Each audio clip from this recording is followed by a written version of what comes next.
Okay, good morning to everybody.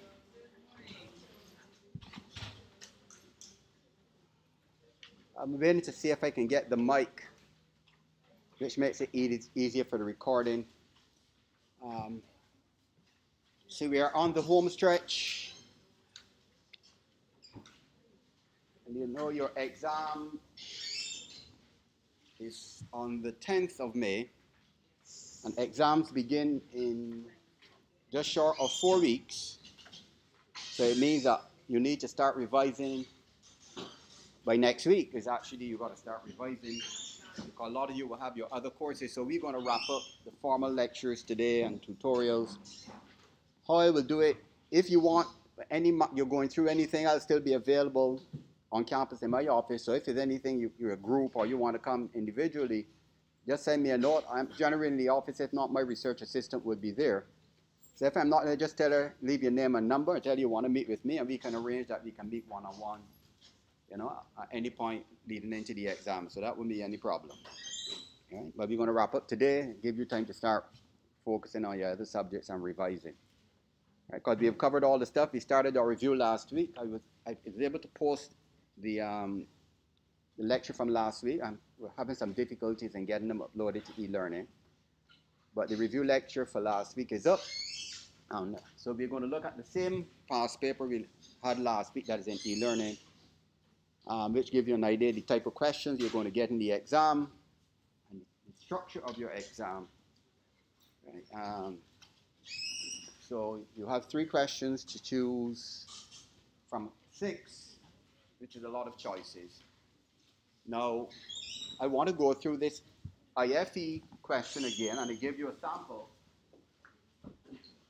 So I want you to just spend about 5 minutes looking through it. If your colleague can talk with your colleague next to you. But let's look at the question itself. And then I'll ask you how would you go about answering this question. Then we'll go through the question, looking at a sample of how you can go about or should go about answering a question like this.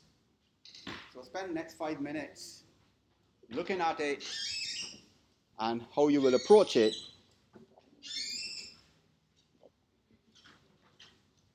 And then we'll come back to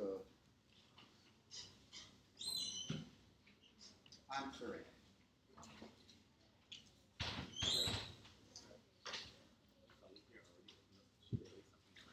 What's that? That is a what? Yeah, that is true. I punch it in there.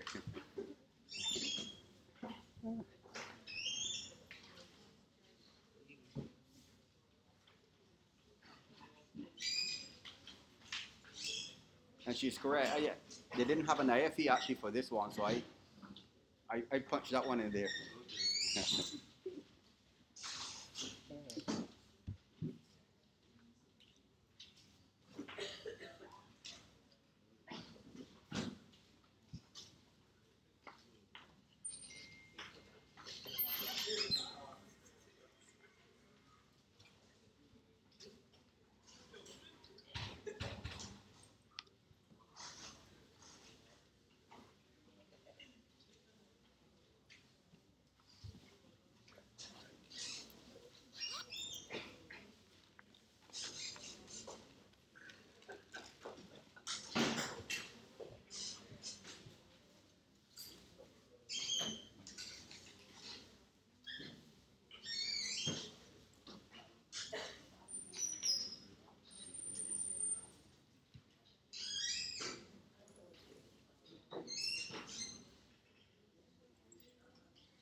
And you would realize the IFE, this is actually an IFE I took from another case and put there because they didn't have one for her C. So this is really an IFE for another case, but they still use it.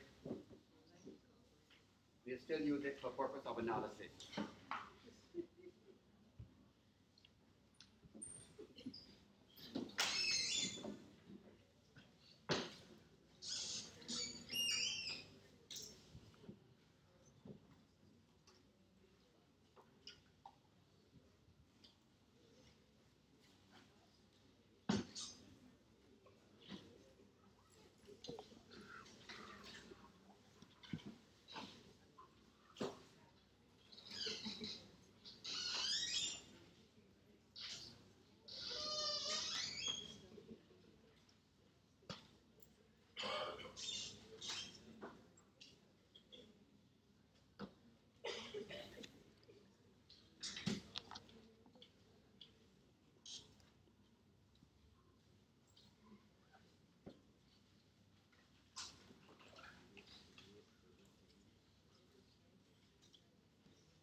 Okay.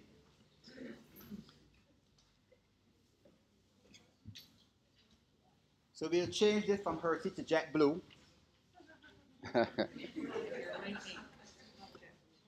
Airline 8. Turn this to JetBlue. So you're the consultant for JetBlue, and you're to critique the IFE. So how would you go about analyzing this IFE? Sorry?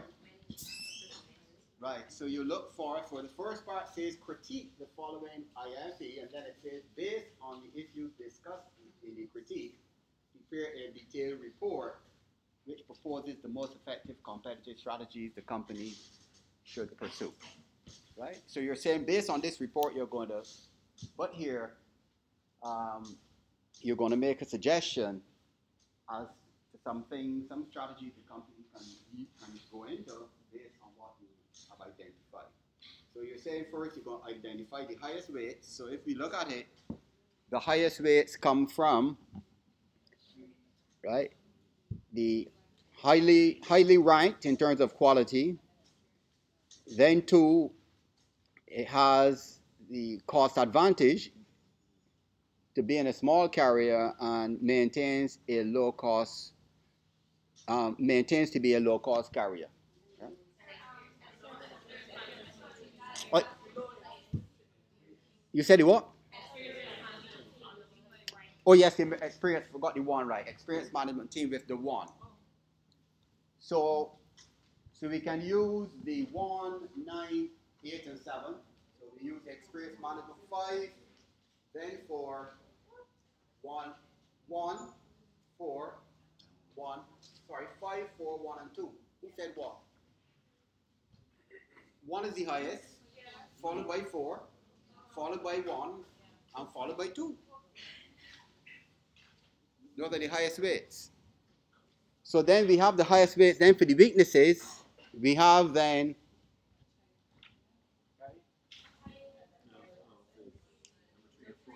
higher debt, higher losses, small market share, and dependence on the Atlanta market for the hub. Right? So those are the 4.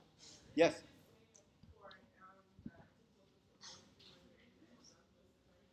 Sorry? Focus on, I can say that. Say the highest weights. Then you focus on 3. She's saying that the court has said to focus on the 3 so there's a short time in the exam. An average of 3, but if you have, It has 4. correct, right. If you have different things, then the average of 3. Right? But if you have 4, like here you have 2 8s and 2 9s. So in a case like this where you have 2 8s and 2 9s, you can't leave out a 9 just arbitrarily. But generally, you try to average about 3 in the exam context. But you still try to focus, as she said, on the highest weights. That's what we said. That's the principle, you see. Now, if for some reason you run out of time, I mean time is of essence. If you run out of time, you would appreciate that. For example, of my list, these are the 4 highest weights. And in writing, you really to run out of time. So if you have 3 of them, that would be, I think, enough to show your understanding of it as an area. But the main thing, she said, you try to cover the highest weights in principle. Why would I expect under exam conditions sometimes time is of essence. You have 3 questions in 2 hours, which is really a lot of, it's really not a lot of time, but still having to cover 3 questions, which average about 30 minutes each. So if you go back then to the strengths, what else would you do? You have highlighted your highest weights. What else do you do? Right, so then you're looking at your ratings, right? So then you look at your ratings, but remember, in reviewing the cases, some students focus on the ratings to determine what was the major things you want to focus on. But you do not focus on the ratings because it's a 4 doesn't mean it's most important. You can have a 4 with a rating of 0.01.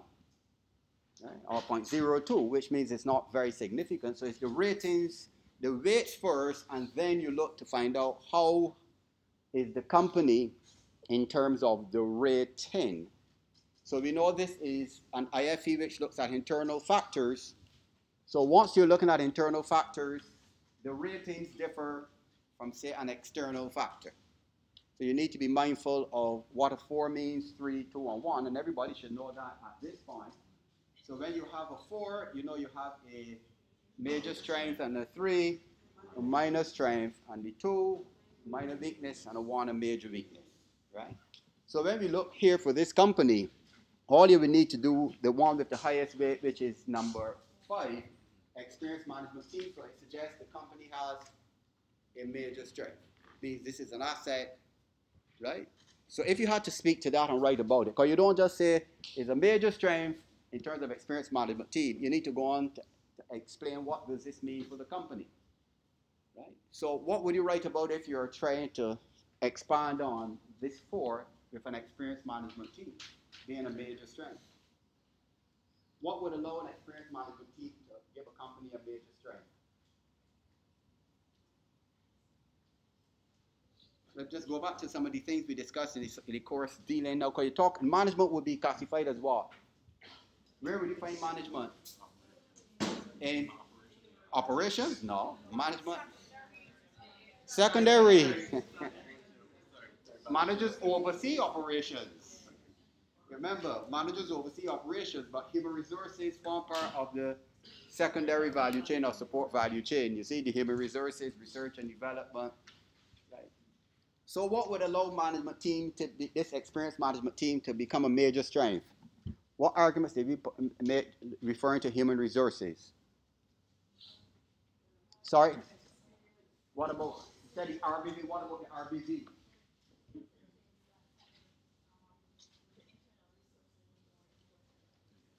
Right, it says the internal resources are more critical to gain an advantage, competitive advantage, than the external, but the principles of the RBV also stipulate that they will give you an advantage when the resources are rare, not easily imitated or substituted, and then they allow the company, so what do these human resources possess that will give you the competitive advantage?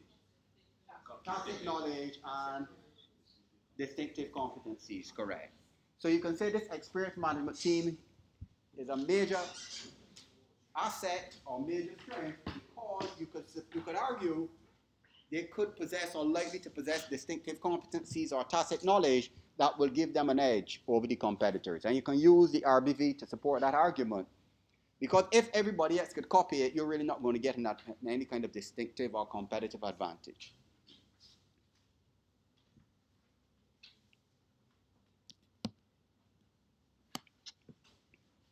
Everybody got that? Anybody wants me to go over that? Huh? Sorry?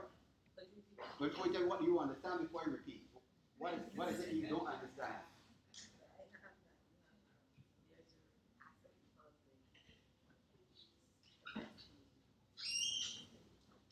Right. But do you understand that? Right, but that's it.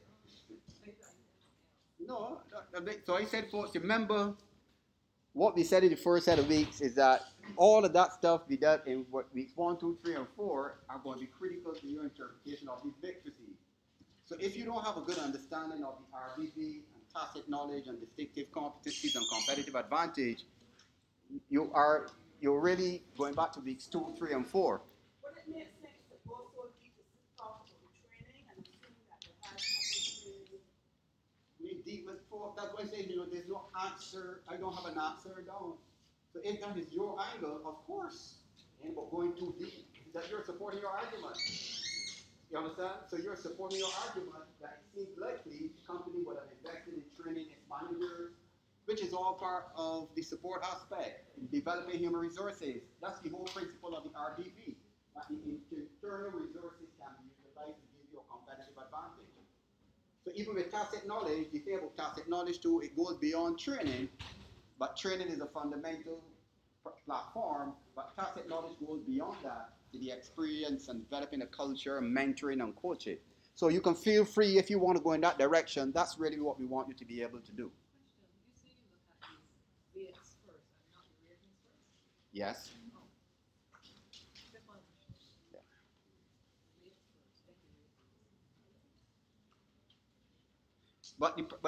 So the key thing here is not to remember it by rote, is to understand the principle behind why you look at the weights first. So don't try to remember it by heart. You will get confused. So the question is, why do you focus on the weights first?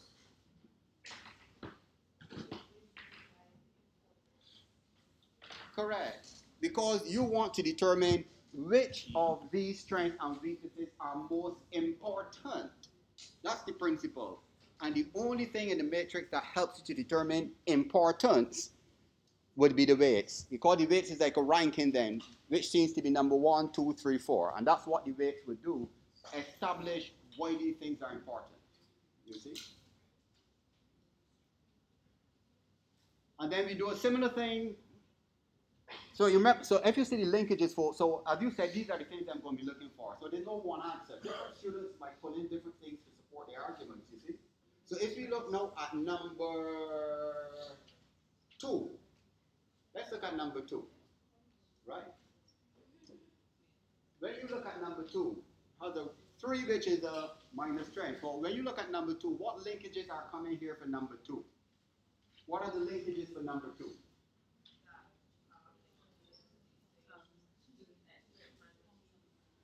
In what way? Correct. So the management team, you could argue, because it has a major advantage in terms of the management team, you could also say that this management team, this would have likely contributed to them adequately managing its cost of the organization. So what other linkages can come from there? There are a number of other linkages that are important. Sorry? What about the cost of the goods? Inventories of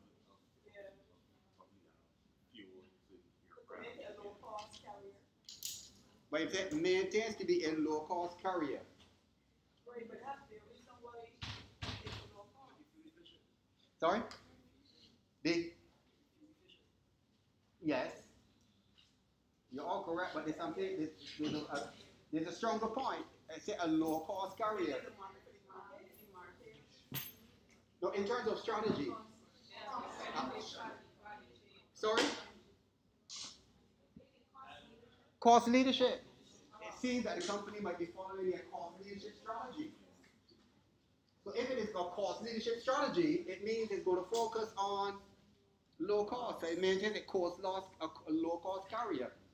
So you're correct. So it says the company is likely to be following a cost leadership strategy on low cost, which is one of Porter's 5 generic competitive strategies. So all the things that you said are also correct. You understand? But the student who is able to link it to the competitive strategy now will gain a little premium points. You're all correct about managing costs and that little premium point. You understand? Because they've added an additional valuable point. They put it in context. Why is the company focusing on managing its costs? Why is management focusing on keeping costs down? Because it said low cost carrier, you know. It said low cost carrier. So the strategy we know that deals with low cost is cost leadership based on low cost, or cost leadership based on best value. So it seems to be applying a cost leadership strategy, which is part of Porter's generic competitive strategies. And once you go down that line, you say management is going to manage its costs and operations. What other links you can put there? The number of other linkages. The market is already low cost. The market? Well, not necessarily market is a low cost market. The market might be highly competitive, pushing costs down. It's the companies that will follow the low cost strategy. You see, a market wouldn't follow a low cost strategy. Companies would. I mean, the same industry, but the same. Right. But what other linkages? Who said that? Yes, go ahead.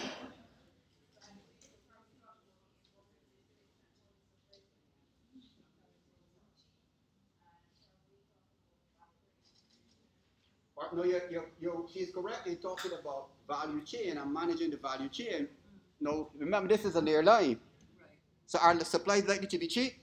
No. So what would you do then in terms of trying to manage the low costs? What are you trying to do? How can a company manage the cost of supply? If you can do backward integration or you know? Are you hearing shot?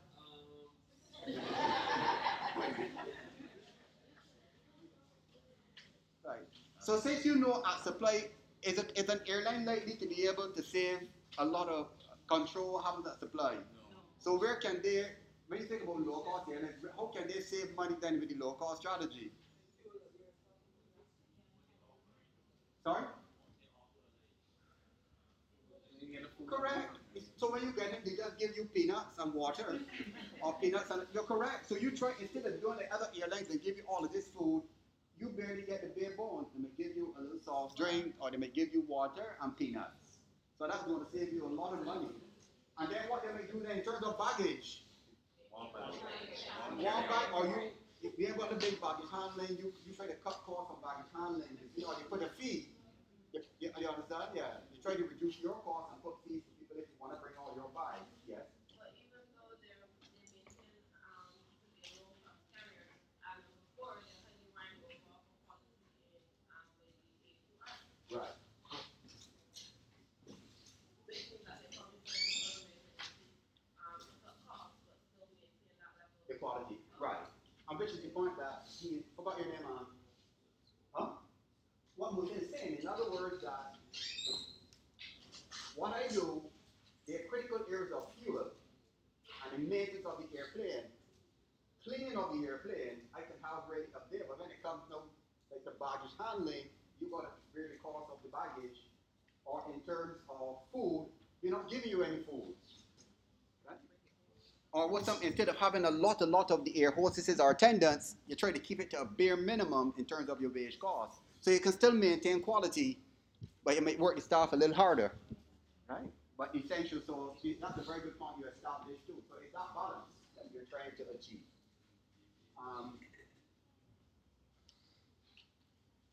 Right, so a value chain cost, so when you say the low cost carrier, it has to be linked to something about value chain, about managing costs, whether supply costs, operations costs. But it's not going to be any distribution since it is not in an airline is not in the manufacturing business.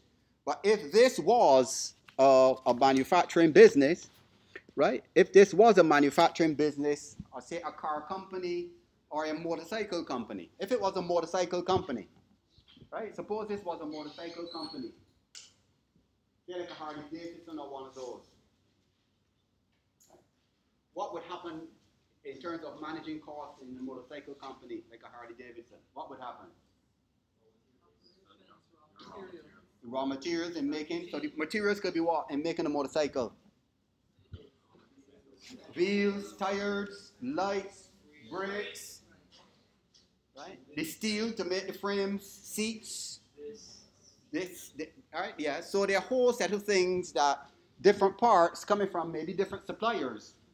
So that's where the argument again about supply, value chain supply costs, how you're trying to make sure that you can look for the best sources of your materials, or even backward integration could come, because there are multiple parts you're buying, right, in order to acquire, to construct your motorcycle. What about number one, cost advantage due to being a small carrier? What is that linked to? Value chain, because we know when you do what do you do to identify your cost advantages? Your cost drive, but what do you do to identify your cost advantages? Strategic cost analysis. So what I'm saying to you here, folks, as I said before, or back in 2, 3, or 4, the value chain concepts can permeate a whole set of questions, because it says straight here cost advantage. So it is saying here this company already has a cost advantage, which is the language you use, because once you do strategic cost analysis, you're able to identify your cost advantages, your cost disadvantages, and your cost drivers. Yes, Mr. Chad? So that's the linkage you want. So you can identify here. It is clear. You can say from the analysis, we can see from the third highest rate that the company has been able to identify its cost advantage, which assumes, right, if the company has been able to identify its cost advantage, what is the assumption? What's the assumption? What's the assumption? Huh? What's going on the board today, man? He said that you have conducted some kind of strategic cost analysis. That's what the assumption is. That's excellent. Good stuff. That's what it says. So for these are the, how many other people saw that linkage? You didn't see that? Huh? No, I said what is the linkage? We said the company has been able to identify its cost advantage. So what is the assumption? If you say the company has identified its cost advantage. And Musa's response is, it assumes the company has done some kind of strategic cost analysis. But that's what we said earlier, you know. You remember, I just reversed it. We said before, when you do strategic cost analysis, it helps you to identify your cost advantages, your cost disadvantages, and cost drivers. And all they did was to invert it and say, well, if the company has identified its cost advantage, what is the assumption? That it has done a strategic cost analysis.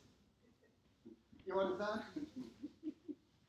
So all I'm saying to you folks is that what makes this exam easy is that you can answer one question and take things from that question to answer another question, and then take things from that question to answer your third question. You'll find a lot of the concepts being integrated, right? Which makes it much easier for you in answering the question because they're going to be linked. So it's not they're going to be repeating yourself, it's that you can use some arguments in question 1, 2, or 3 because we realize it's all linked, you see. So if you experience that, don't think, but I already put this in. It's not, that's okay. It is okay if you're able to repeat concepts in different questions. It just shows me that you understand in real life, strategy is linked and integrated. Strategy is not fragmented. This is separate to this and separate to that. In real life, all strategies are integrated and linked, you see, which is what we want you to be able to do in the exam. So it has another minor strength there.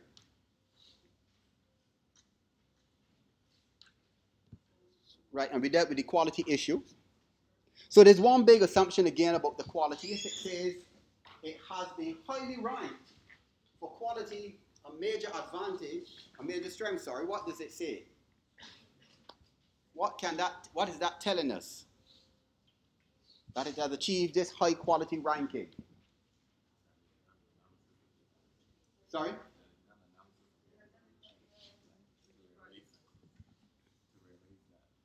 Speak a little louder, the other can hear you. They've done an analysis of their value chain and realized that they've offered quality aviation to undercarriers, not low-cost carriers. I would put it, and he's saying that they have looked at the value chain to realize that they have offered quality. Don't forget the value chain. The value chain is about the critical analysis to find out what is happening in relation to your cost. Right? But how, if an airline is to achieve quality in what it does, where would the quality be occurring? At what levels in the company would they focus on quality? Research and development, product development, where else?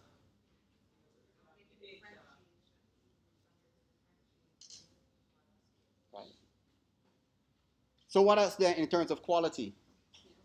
You're talking about the research and development. But where does quality happen? Where would the quality happen? Sorry? Which is? The service. Right? The service could be an issue of, so quality could relate to service, right? Which is where? Right, primary, and which part of the primary? Right, after sales service, right. It's in the primary, but in after sales service. As we said, there's no distribution because it's not a manufacturing company. If you look at a motorcycle company now, where would you find the areas of quality? Operations. Why operations? Right, that's where you're actually creating the product. Now you're building this motorcycle, right? So you're building the product for sale. Whereas an airline is offering a service that you can fly, but you don't own the plane, but you can buy the motorcycle. So operations is going to be critical. So in order to make sure that the quality of production and operations is of a high standard, what are some of the things that would have to happen? And there are a number of things that different students can mention. How do you maintain quality in operations? Sorry? Train staff, and trained staff will be influenced by the quality of management. So properly trained staff with distinctive competencies. What else? Sorry?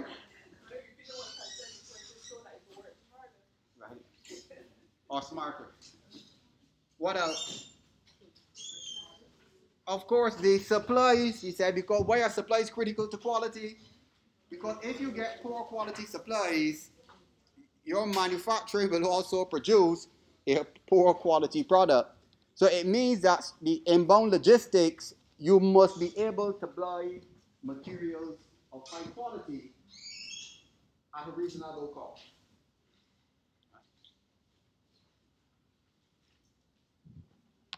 So let's look at the weaknesses. So we are saying here, dependence on, the first one, let's look at the two highest. We have 3 and 4. So we have much higher debt against current assets and higher losses in 2008. Right? What are these telling you? And they both are rated as major weaknesses. So what is happening at 3? Much higher current debt against current assets. How are you going to analyze this, Musa?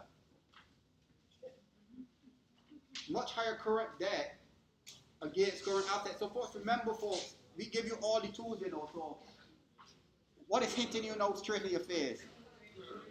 The what? Financial ratio analysis. And which one particularly? The current ratio. So if you had a financial ratio table, not if, you will get one. So all you have to do is to look, do we give a thing for the current ratio? Yes. So when we look at the current ratio, assuming this is the current ratio for the airline, what does it tell you? No, this one is good. This one is good. So you will have to assume that if you have the ratio for the other one, that it will show that you might be somewhere 0.8, 0.7, because it is saying that it is having some challenges, right? It is having some challenges with the much higher current debt against the current assets, right? So it means that, not necessarily though, if you look at it for sure, they say you have high current debt, but a low current ratio does not necessarily mean there's a problem. You understand? Right? So you might have high current debt, but the current ratio then assures you that the current ratio can tell you that a quick ratio, if they right, it can tell you if it is normal in the industry, but also in relation to its ability to pay the high current debt. So when you look there, you can see then in terms of the industry ratio, the industry current ratio 1.2, the current ratio 1.2, that's okay. So it means that for both industry and the company, they can afford to repay.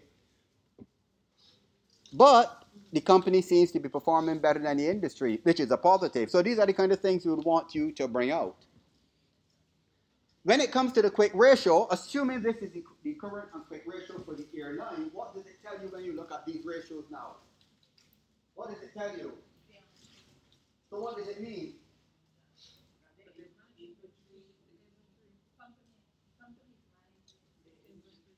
Right, so you can argue the company, based on the financial ratios, seems to be comparable to the quick ratio for the industry.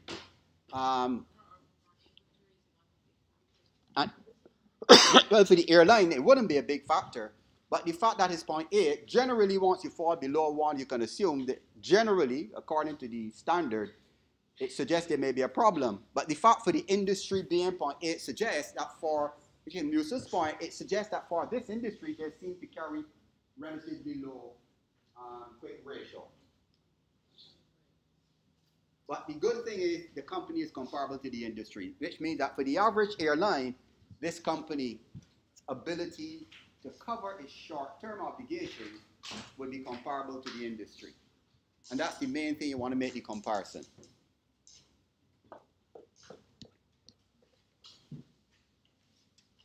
Higher losses in 2008 by 400%. How would you analyze that? Higher losses, and it is saying here it's a major weakness. Wait.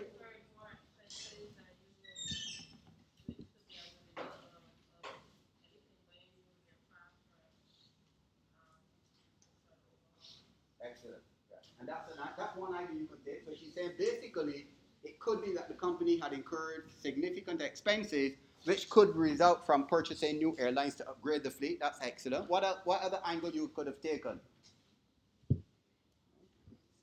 And I think your point is they made a big investment because it's a 400% loss, so they might have made this big investment looking to recover over time.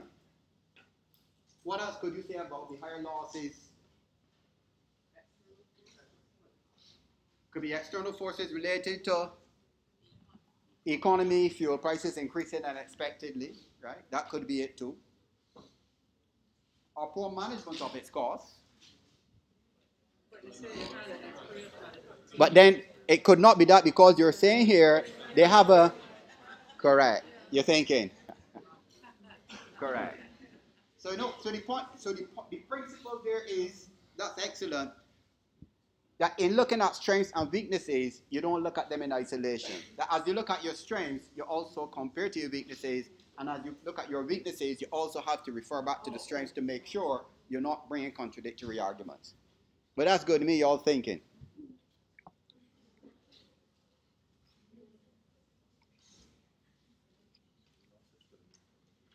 And the others are right.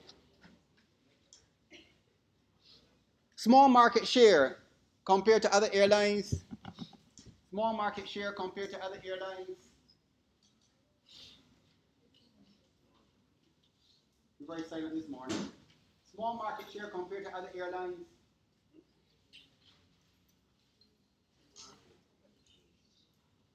What is that saying? Small market share compared to other airlines? That's Deborah.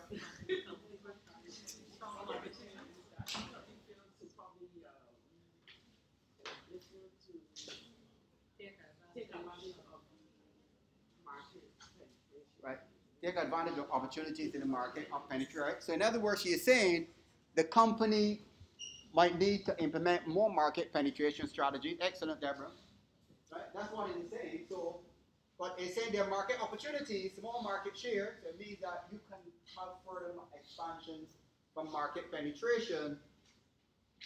There's the other one too. Right? Market development, if the airline goes outside of the US, you could argue maybe they need to get into moving and opening other markets for market development. But that will come as far in terms of, so you're looking at the options, could be market penetration, market development. When you get to second part now, which we can go here, and you can then look at making a recommendation. We recommend market development, or we recommend penetration in your report as one of the strategies the company could pursue because it really needs to expand its market share. And number one can also be included there because you realize 1 and 2 go together. 1 and 2 look at issues of market. So the two of them can be discussed together. You're depending too much on the Atlanta market, and what is the problem depending on one market? Right, saturation of the market, too much competition. If there's a dip in demand, you're in trouble, your revenues will fall immediately.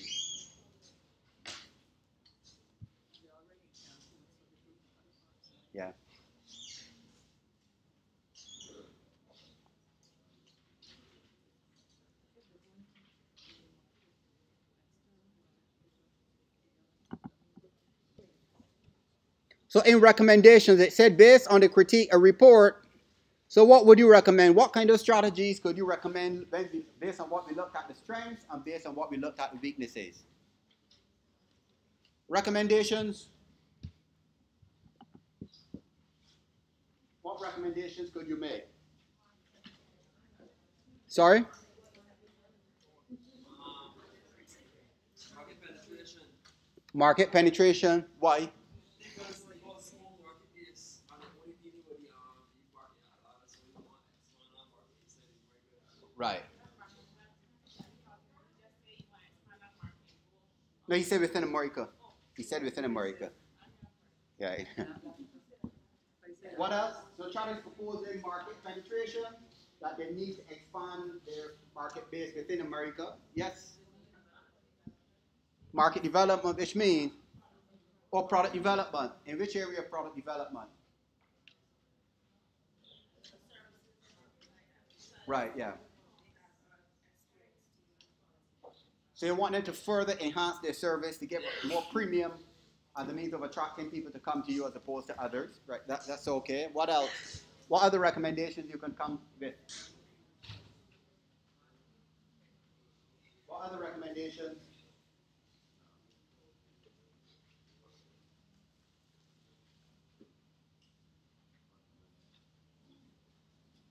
What about 1 and 2? Strength number 1 and 2. Yes. Correct. So what might cause you to focus on value chain analysis? Right. And what about the strengths? Why might you still continue value chain analysis in the strengths? You want to maintain, but not only maintain for, if you look at number 1 and 2, what's the rating, sorry? Just say you want to move from a minor strength to major strength. So even for 1 and 2, yes, it is positive, but the company wants to focus now more on its value chain because you want to be able to move from just being a minor strength to a major strength, means there's still more work you have to do. There are areas of cost, so the value chain analysis will help you to look at your total supply chain operations, your service levels, that you said you already increased that, and also look at support. So you want to move from a 3 to get to be a major strength in the company. And that could add further value to help your profitability.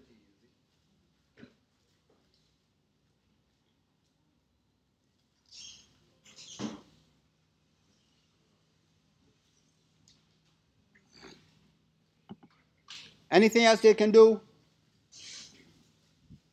Because it says strategies. Would you recommend any diversification? If it was a motorcycle company, if it was Harley Davidson, what would you recommend then? If it was a motorcycle company? Sorry? Because backward integration for what areas? Supplies, right? Might be specific supplies. What else could you recommend? Sorry? Related in what area? If you're going to related diversification, what could you get into then? Cars? Bicycles? Sorry? Helmet, getting maybe the helmet. Is that related or unrelated? Yeah, but it will be something that a complementary kind of product, yeah. Right, so maybe bicycles start to use some kind of a motorized, but there are a lot of motorized bicycles around now. Right? So you can do a motorized bicycle. So what would distinguish related from unrelated diversification? Yes, the processes in the value chain. That where the value chain processes are quite similar, that is where you have related diversification. Where the value chain processes are dissimilar, it is really into unrelated. Right. Yeah. Yeah.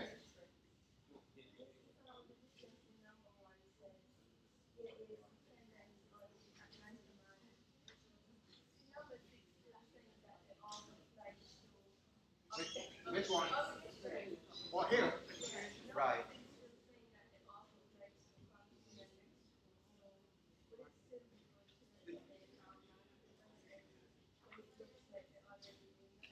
Well, maybe further. That one can't go Mexico, but you can go to Mexico, maybe go to Nicaragua, other countries, yeah.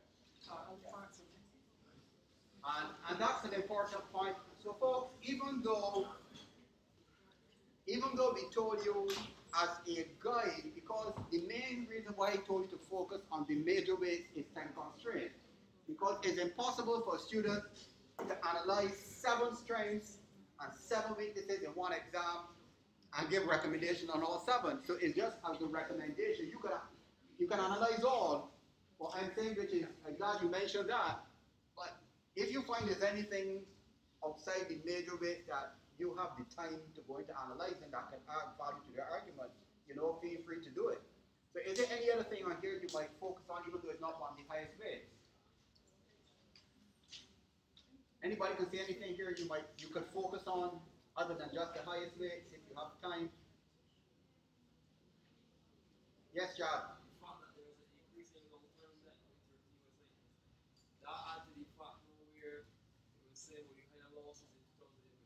But why would you focus on that one? But why are you focusing on that one? Correct, Chad. That's the point. I know she didn't tell you that, Chad. Chad, that young lady told you that. Give her the credit, Chad.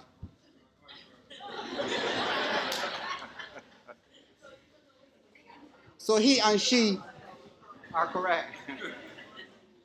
Correct, because it's a major weakness. So even though it doesn't have a strong weight, it is increasing long-term debt by 13%. So if you have time, you could actually mention that as something that the company might need to pay attention to, because it goes again to the ability to pay both your short-term and long-term debt. And it has to do with the profitability, you see. Right. Yes. Number 5 in weaknesses. Average for the age is 4.5 years old. A major, it's a minor weakness.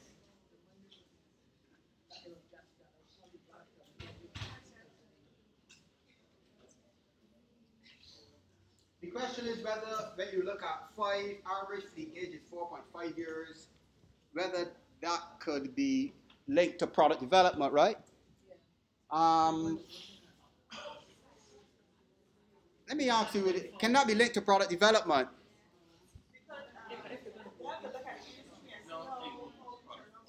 But listen, what is the product? Does the airline company make airlines? So they're not into the business of making planes. No, but the question is about product development. Now, if the product, that's what I'm saying, if the product is, you're talking about, no, this relates to the fleet, which is the plane. Right, this one relates to the plane. If you're looking at other products, maybe refreshments, suppose you say, look, maybe we need to find very low cost eggs, Yeah.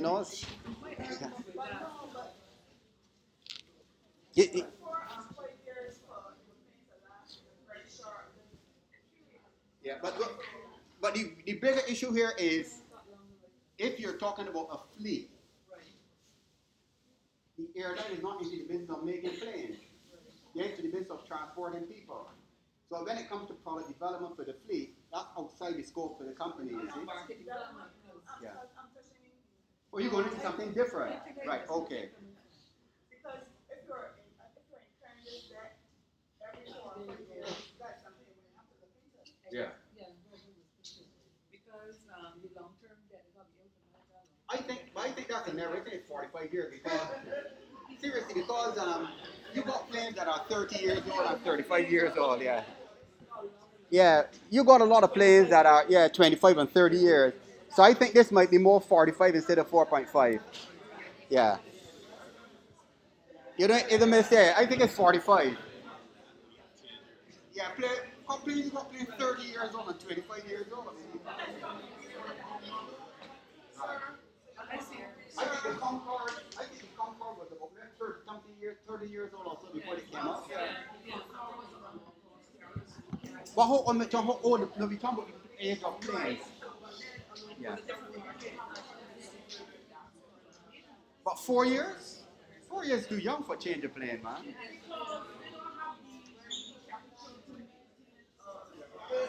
But 4 years? You don't even change your car in 5 years. 4 years for a plane?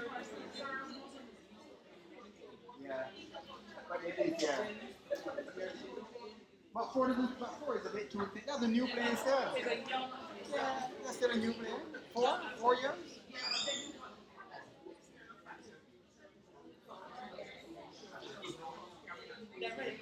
But how regularly do they change? I don't think 4 years for plane, man. Can't be 4 years. They had them play for 30 years, right? And you always change it. Put it over, it's an interesting point though. Alright folks, anybody has any question about how to approach answering an IFE? As I said folks, different students will focus on different arguments to the strengths, different recommendations. I don't expect clones. I just looking for reasoning and logical arguments and linking back to value chain, financial ratio, RBV, human resource management, your competitive strategies. That's all we're looking for. Business model. You could even integrate the business model here. You know, revenues, costs to make profits. So the issue of the value proposition. So that's all we desire for you to be logical and bring reason arguments and show that you know the linkages and the connections. Anything anybody wants to go back through?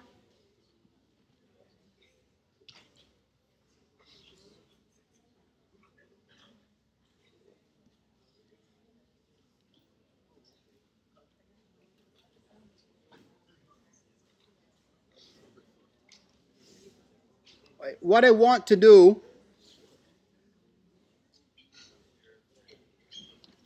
so we'll take a 5 minutes break, and then when we come back, I want us to focus on corporate social responsibility and implementation strategies. The two of those, we'll come back and focus on the two of those.